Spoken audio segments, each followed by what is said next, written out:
I don't know what's worse, my upload schedule or the lack of hype I'm seeing for the playability around the new Eeveelution EX cards. What's good? Welcome to the channel. I wasn't seeing the hype that I was hoping the community would have, so I'm taking matters into my own hands. Fine.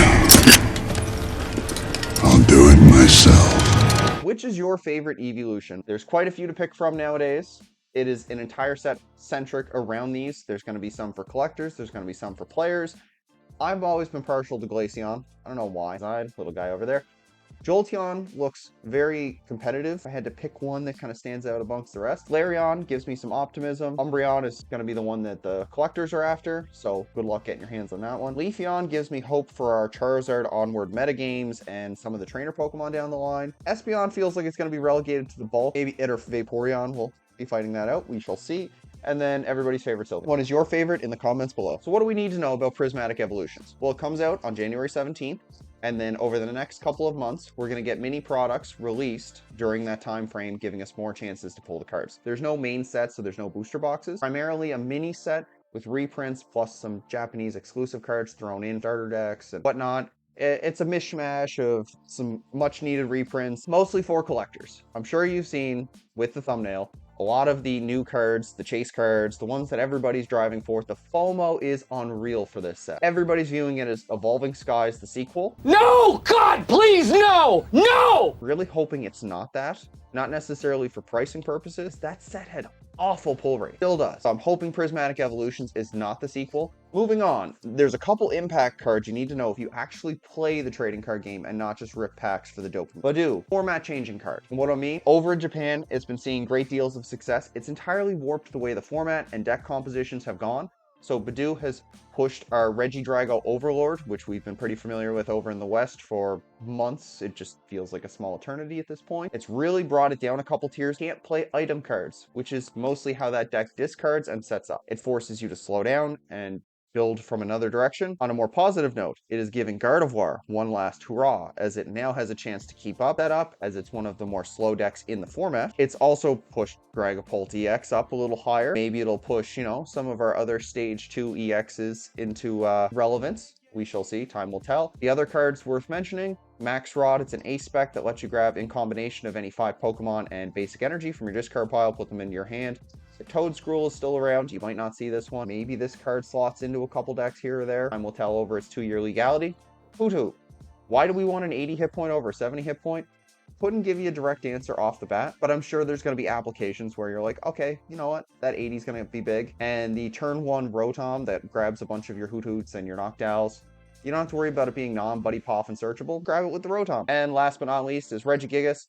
So I mentioned a few stage 2 EXs. Drigun's been beating my ass like a drum. Charizard's been handing everybody L's and is still one of the very strong decks going into 2025. Gigas might be your answer. 4 energy, it does 100 base damage, 230 additional damage if your opponent's active as a Tera Pokemon. So it is hitting Charizard for 330, Hydreigon for 330, if you wanted to overkill it, Terapagos for 330. Point is that it is a very set-upable card. It is colorless, so it can slot into almost anything. And with the trumpets and all the new Tera Pokemon we're getting in this set, I'm sure you can slot a home in with Regigigas. Hell, might even give your Lost Box one last hurrah, and you can cut the Pikachu EX and go for a 1-prize Lost Box deck. Moving on, we're going to take a quick look at all the new Tera EX cards. So we're going to focus on the Eevees, we're going to give you some hypotheticals and some synergies. So first up on the docket, we have our lovely Eevee EX. So the ability is what really lets it stand out and why you should consider it. Rainbow DNA. You can play Pokemon EX that evolve from an Eevee onto this Pokemon the turn you evolve it. So all your Jolteon, Vaporeon, Flareon EXs can actually evolve onto this card, whereas they normally can only evolve to your 1-prize. So that gives you extra basics. Maybe you want up to 8 Eevees in your deck. You never know. Keep it out later in the video. Maybe you just want to trigger some of the Tera cards that are in format already off of basic. So we have Tera Orb to find it. We have your Noctowl engine to search for any 2 cards if it's sitting on your bench. It allows us to play 8 bench Pokemon with Area 0 under depths before we even evolve into any of our stage 1s. And if you need to, in a pinch, turn it into something else, it can go from bench sitter to attacker. So Eevee has a lot of room to grow, and I definitely like this card in that they've given us that specific ability for the EX rather than just kind of leaving it in its own vacuum. Sylveon EX. So we got it in the last set. Magical Charm, 160, takes 100 less damage before applying weakness and resistance. I'm sure you've got your uses. It's Psychic type. Again, you'll find your applications. It's weak to metal. Angelite, choose 2 of your opponent's bench Pokemon, shuffle those, and all cards attached into the deck. If you used Angelite last turn, you can't use it the second time. Okay, so they cap you so you can't consecutively spam it, which is nice. It keeps the game kind of fair. Look at that beautiful Sylveon off on the side there. It'll definitely be a sought-after card for many. I was struggling to find direct applications, whether you play in Lost Box, whether you play it in a control variant. Maybe it's just a featured in to deal with a couple of your ugly matchups. I don't know, Lugia, perhaps, if that deck is still really a thing. Might be with the Regigigas. Sylveon is definitely interesting, to say the least. If you have a better way to use Sylveon, let me know in the comments below. This is just the one card that I look at and go, meh. Glaceon EX, my favorite. Look at that beautiful illustration rare. Might be my chase card of the set. Might just want to get my hands on whatever Glaceons I can. 270, weak to metal, not the worst. 110 for 2, and does 30 to the bench. Those are really, really bad numbers, and trying to find uses of the 30 damage, I'm still exploring it. I've got a couple ideas lined up. I wished it was like 50 or 60, you know? Let us hunt. But I guess they had to balance it some way. And Euclays, grass, water, dark, knock out one of your opponent's Pokemon. It has exactly 6 damage counters on it. So I guess we're going to have to use Radiant Alakazam or Monkey Dory to really manipulate our damage, which is fine because we have dark energy in the attack cost. So I'm seeing a couple synergies. Maybe we want to flood our board with some damage counters. Maybe we want to play that Stadium. Oh god, the name will not hit me, but I'm going to include it anyway. It puts 2 damage on any non-water Pokemon that attaches water and energy from the hand. It'll come to me. I know the card, but I can't see it right now. We'll keep going. Glaceon, not too bad. Leafeon EX. This one feels more like a future-proofing kind of card. It does 60 damage for each energy attached to all of your opponent's Pokemon. Very pretty, but very busy illustration rare, too. There's a few trainers Pokemon, too, that I would keep an eye out for if you're going to play this card, that like to flood their board with energy, so you might really get some value out of Verdant Storm, Counter Gain, or Tera Crystal, because Tera Crystal is easily the best ace spec for these cards. Fight me in the comments below. Mossgate 230, heal 100 from each. Maybe we try to stay alive. Maybe we don't go for the Crystal and Hero's Cape and try to stay alive. Radiant Charizard is on its way out the door. I don't see any fire Pokemon, you know, breathing down your neck outside of maybe Flareon at the moment. Might be wrong on that one too. We shall see. Umbreon EX. Oh my god. Take a moment. Marvel in the beautiful new Umbreon. Will it be overpriced? Abso-freaking-lutely. Will it be worth the money that people pay for it? Probably not. Anyway, circling back to the competitive parts of the card. Dark type, we always love that stab. 160 and the opponent's active is confused. So we have Dark Patch in format, we have Double Turbo. It does kind of middling damage, so you're mostly trying to smash things for weakness. You do knock out Gardevoir for weakness. That's not bad. Onyx, discard all energy from this Pokemon, take prize card. I'm seeing some value in, well, I see the dark energy again, of course, with maybe Monkey Dory shenanigans, maybe with the old Blissey decks from the Twilight Masquerade. I covered something like that way back on the channel, so maybe this here serves as a Tera outlet so we can use our trumpets and so we can really take advantage of the knockdown engine. We shall see. But if you haven't quite caught on, a lot of the secondary attacks are named after crystals or gems or anything like that, basically pretty rocks. And I do like that they kept up with that aesthetic for them. Just subtle commentary there. Espeon EX. This one here, I do think is probably the worst one if Sylveon is not. But we're not going to write it off entirely. Same attack as Umbreon, 160, except now it's discarding a card from the hand. You know, I'm not even going to try to botch that name. Devolve each of your opponent's evolved Pokemon by shuffling their highest stage evolution into the deck. So it's a better TM Devolution. Good luck setting it up on the first go. You'll have to get a little creative. Maybe Crispin. Maybe we're going to run some Monkey Dory shenanigans. Maybe it cheeks in with a Glaceon deck. Maybe it slots in with a Lost Zone deck. Maybe it slots in elsewhere. It's how are you going to finalize it? I'm intrigued to see how people build this one. I think this one has some potential to be degenerate because we are moving to a more evolving format. And as long as you build around it properly, I think there's some good degenerate fun to be had. I do have a list at the end if you want to see that. Vaporeon EX. This one will get me excited, if not for a lot of Pokemon having Tera traits that block damage from the bench. But we're going to take one more look at that beautiful illustration rare. And then we're going to look back at the disappointment that is Vaporeon. Severe Squall. This does 60 damage to each of your opponent's Pokemon EX. So we're not hitting Charizard, Dragapult, Hydreigon, any of the other Eeveelutions, but we are hitting Miraidon, Iron Hands, which both hit us for weakness, Roaring Moon, Raging Bolt, any of those guys that we can somehow get down to 60 damage remaining. Maybe we pair this off with Glaceon, so then we're getting insta KOs, but that sounds like one-shots with extra steps. Aquamarine, I do like this attack though. Fire, Water, Lightning, 280. That's V-Star range, assuming they were sticking around. That's a very good number to hit. There's a couple other cards in the set that are, you know, damage mods. So you have the Karate Guy that does an extra 40. You have Max Belton format. Not saying that you would be using it, but you can get up to the 320 and the 330. There's also that older stadium that you can bring things down to 300. So then they only have 20 hit points left. Vaporeon requires a little bit of work to get it rolling, but you can definitely see potential with the other Eevees. All right, then we've got Flareon. This one brings me hype, not just because of that pretty card. I'm going to be crafting that one day one. The first attack, Burning Charge, 130. Search your deck for 2 basic energy and attach them to one of your Pokemon. So this feels like a nerfed Arceus V-Star.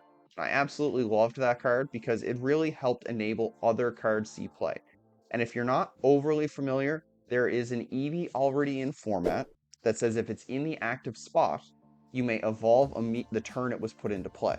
So we can promote it to the active, evolve it right away, and then we can crystal, attach, Burning Charge, and set up our backline attacker. Maybe you include a thin line of this in Dragapult, I don't know. Maybe you play this with the Armarouge. Maybe you try something off the wall, or you try to set up a backup Eevee on the baseline there. Keep in mind your Eevees are all 50 hit points, so they're kind of in victim weight. If I was charging up an Eevee, I would probably charge up an EX on the bench because it's take your pick. Are you going for the Flareon in the front, or are you going for the Eevee EX in the back? Either way, they're 2 prizes. Another stone-based attack, 280, again, just like Vaporeon. You play it with the Noctowl, you play it with Magma Basin for the few more months we have it, Radiant Greninja, discard the energy. The Armarouge, as I mentioned, you can play it with Crispin for whatever the hell you want. I think this one has some potential, but I don't think its ideal partner has been dropped yet or even revealed yet. Jolteon EX. This one is most definitely the most competitive meta one of the bunch. Pretty card, probably going to make it a little more sought after. So Jolteon, lightning type, we have no retreat, we have access to electric generator, we have access to the trumpets before you evolve, we have the Noctowl engine, area 0, there's a couple other recursion of energy that we can get away with. And why we're talking about all these energy dump methods, Flashing Spear, 60 damage, discard up to 2 basic energy from your bench Pokemon. It does 90 more for each. So realistically, you're doing about what, 240? 240, discard 2 off the bench. So maybe you pair it off with the Teal Mask, maybe you pair it off with the Sandy Shocks. Jolteon is just going to spam the energy, it's going to blow things up. And then if you have to swing a little harder, 280 with Dravolite. So you'll notice water energy in this one and fire energy. All the base Eevees have the same. And then you'll notice maybe 2 out of 3 energy will be shared with other Eevees. So you can mix and mash, and you don't have to get overly crazy. We do have Luminous Energy in format too, so you can get a little creative with your combinations. I do think all of the Eevees were built to play with each other. That's why they're not overly complicated for attack costs. Just requires some out-of-the-box thinking. I mean, I'm still eager to see how people build it. I think this is the best one of the batch, though. Eevee scale. So people ask, you're going to dump us a bunch of lists. How are you going to rank these? Are all these built the same? God, no. On a scale of 1 to 4 Eevees, the decks you're about to see will be ranked accordingly. 1 Eevee, barely a fun deck. Was something neat I saw from Japan. 2 Eevees, probably flawed, but playable. You'll have some fun on the ladders, maybe casuals. For the love of God, refine it, fix it, try to hone in on the strategy. 3, potential meta deck. So this is where I find a lot of the Eevees sit. Maybe it's a tier 2, or, you know, it's 1 or 2 pieces away from being an absolutely cracked deck. Time will tell. And 4, it's a tier 1 threat. Don't hold your breath. I don't think there's a tier 1 threat in today's video or even in the set. Better deck builders will probably find a way. So list number 1, what if we made Raging Bolt cute? So we picked up a lot of what Raging Bolt does well, and we just really ran with it. I'm not a fan of Pokestop, and we have way too many Pokemon here. We're gonna rock with the Hoot Hoot engine and a Badoo. So if you find the deck a little slow, that's okay. We present a 1 prize board state until we need to swing big. We have Badoo, slow him down. We have Fan Rotom, set him up, and then We have Briar for late. We have Kieran for big damage. We're typically hitting for 240 every turn. Some omissions that I feel like we could definitely slot in is the Stadium that turns off tools. It does hurt us for Spark and Crystal, but those Brave Charms, Ancient Booster Capsules do get a little ugly. We'll revisit the list. You know what I mean? I might be a little heavy on my energies at the moment, but this is a baseline. Where do I rank it out of Eevees? Give it 3 Eevees. I think it's a potential meta deck. I think people will be experimenting with it, and you'll definitely see a video of me testing the deck in action going forward when the set drops on the 17th. List number 2. We're going to quickly blitz through this one because I'm an Armarouge stan. So Armarouge fires off, moves energy from the bench to the active. Flareon, we've already covered it pretty in depth now. It does 130 and then moves energy to your bench from the deck. We've got Mellow to recur. We got Regigigas to smash through things that are bigger than the 280. We've got Badoo. Maybe we need Monkey Dory. I'm going to run the Luminous Energy so we can flip it around with the Armarouge rather than just running Pure Dark and it gets stuck on the Monkey Dory because that doesn't do us any favors. Put a Fire Pokemon down, Magma Base into it, Luminous Energy. Monkey Dory will then Adrenabrain, fling the damage back at your opponent, and then we use Fire Off and push both the energy to the active, which is ideally either our Flareon or our Regigigas, and then we can start swinging big. I'm also messing with the Ditto from 151 because I'm wondering if it'll help fix our Eevee starts, because I didn't see a need of including the EX in here. They're all still in victim weight. They're all still in Dragapult's max Phantasm range, so good luck to you there. If you can figure out a cleaner answer for that, let me know in the comments below. And 1 Water Energy, just in case we want to use our 280 swing. Sound good? All right. 2 Eevees. List number 3. This one is definitely outside the box, so take that as you will. We're smashing together Vaporeon Spreading and Glaceon's Insta Knockouts with the already non-proven Frostlass that puts damage counters on Pokemon with ability between turns. So you really have to get your Eevees evolved immediately, so you don't have to bench them right away until you're ready to use them. Badoo is going to try to put this game to a screeching halt. Monkey Dory and Radiant Alakazam are going to try to line up numbers where we need them, maybe to take out a Manaphy, maybe to take out that instant 6 KO. And then we're going to play small elements of disruption here. So Xerosix Machinations, so discard your opponent's hand until they have 3 left. Gravity Gemstone, so it makes it harder for them to retreat. If they can't retreat, they have to manually attach. They can't do any energy shenanigans because Badoo's locking them out of their items. We're trying to bring the game to a snail's pace and then just kind of clean up with the Eevee that fits the situation. It is 1 star, unfortunately. List number 4, this is a tank and heal. So I mentioned that the first attack gets better as the trainer cards come out. Right now we're looking at, for the now, so an option I considered was the Slowbro, so it moves damage counters from your damaged Pokemon to itself, so it can take up to 9 before it gets knocked out. So what you do is you move 9 to a couple Slowbros, and then you use Leafeon 230 into the active, and then heal all of those. They're still in Kyurem range. Monkey Dory could also fling some of that back if there's too much left over. But as long as Leafeon's not going down, you should be fine. Hero's Cape is our option of choice. 370 hit points, nothing to scoff at. Rigid Band also popping us up to 300, so we're not in 280 victim weight. Keep in mind, Radiant Charizard blows through this deck way too quickly. 1 star. It is fun, but it is definitely not a meta deck. Number 5, Lost Box. What's to say? We're running all the cool tricks of Lost Box. We got the Monkey Dory for flinging damage because we're playing the Dark Energy. We've got our Iron Bundle to move things around. Regigigas because we're not going to be able to keep up with those stage 2s. We have to blow them up when they come up. They are a bit of a commitment with the Mirage Gates, but we get there eventually. Threw Sylveon in here hoping that it might find a home for maybe the Lugias. You put their Archeops back in the deck. Again, I'm still waiting to find a better use of Sylveon. Taking a cheeky 1 prize with Onyx might also be funny. Knock things out until the end and then just take your last prize rather than try to work through it. We shall see. It is 2 stars. It's Lost Box. Lost Box has its own strengths. Does the Eevee package stay? Does it lean to something else? Time will really tell. I am going to be picking up Lost Box 1 more time because of the Regigigas, and yeah, I'm just hooked on picking flowers. List number 6. This is one of the cheekiest ones I could find in Japan. So we made some tweaks. So the idea is you are going to item lock them until you get set up. We are going to try to spam our board with Duskulls, Dusclops, or Dusknoirs. We are going to blow up their board, put damage accordingly, and then when the time is right, we are going to pull the trigger on our Espeon EX and devolve things. Does this deck fall flat on its face if they do not play an evolving deck? Abso-friggin-lutely. But with Dragapult, Gardevoir, Charizard, you're hoping to get enough of those that, you can potentially make this deck function. The Roxannes too can be a little gross. So you go first, you spam the board, or go second, spam the board. Item lock, then they're kind of stuck. They can't rare candy you. And then you just start blowing up Dusclops, Roxanne, loaded hand. And say if they manually evolved anything, then you just put it back in the deck and then it's instant knocked out. Or you can instant knock out that pesky Charmeleon that would ignore the effect with a Dusknoir. And then really set them back, and you close out the game with Psych Outs. Because if they have a 2-card hand and you're Psych Out ripping one of them away, it's really hard to dig out of that if they did not get the chance to set up. And they didn't get the chance to set up because you put the Badu on the board. Very niche. 2 stars because it'll be a little annoying and people keep trying to do quad Dusknoir. Does it ever really stick?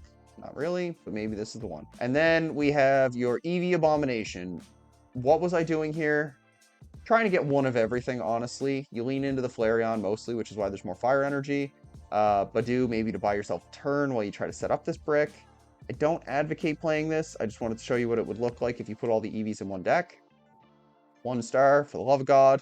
If you're trying this one, don't expect to win any games. If you do win a game, maybe send me the reel, and I can try to figure out how the hell you swung that. And the wrap up. So we're closing up for today. Talked way too long. Gonna go into more depth when the Eevee stuff actually drops. Eeveelution still need a bit of help. Maybe we haven't seen their partners. Maybe we need the rotation to come in and give them a little more breathing room. Build in duos or trios. There's no reason why you should be exclusively building just the one unless it's Jolteon. And try new combos. Did you see something on here that's not there? Maybe a Blissey Umbreon deck where you're trying to restore damage and just kind of stay alive, or, you know, something that likes to heal, or something likes to tank, or a wall deck, or whatever. Something that I did not present that you maybe already had in the brain going. By all means, we want to see it. The Eevee decks will be fun. Definitely be for the players rather than for the meta, and you should enjoy your favorites and have fun with your favorites. If you don't like a card, this goes for any deck, why are you playing it? Don't force yourself to play a card you're not enjoying. Pick something that you're liking, or maybe it appeals to you or has a particular trait. Like right now, I am deep in the Adrenabrain because it reminds me of one of my older favorite cards, and I'm just having fun with it. Whatever decks I can smash it into, I'm definitely going to be doing that. So in the